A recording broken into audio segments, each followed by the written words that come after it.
years is because it's an election year. Wait, really? This year? Yeah, can you imagine that? Could never tell. Yeah. I spelled your name wrong on the little printing that we put under your screen, Jay, so don't use it. I put the wrong first name. This is Pat Cortellessa.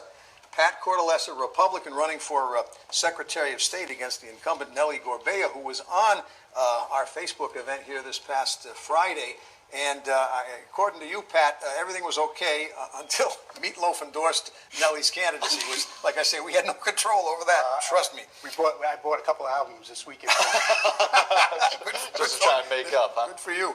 So you asked for equal time. We're happy to give it to you. It has been, I would say, as campaigns go, one of the calmer and more civil, which is what we decided lack of in a lot of races this year. But the main issues, as you see them? The main issues are basically, technically, the voter ID law to keep in place, to enforce that. My opponent has advocated for the voter ID law to be rescinded.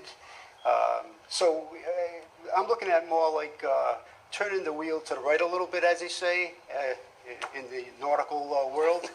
And there's some things that we want to keep in place and protect the voters in Rhode Island. And voter ID law and voter rolls, clean them up a bit, and some other issues regarding, unfortunately, there's the voter registration issue. Emergency ballots is somewhat questionable. You can go down and vote technically within a 20-day period without using an ID. I want to stop that.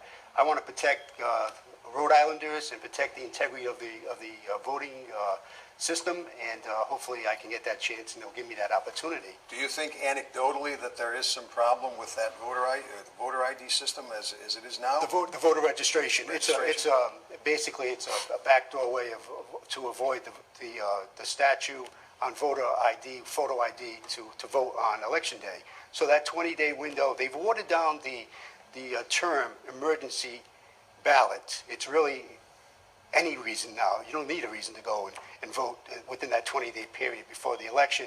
And we know that no IDs are required. That's a problem.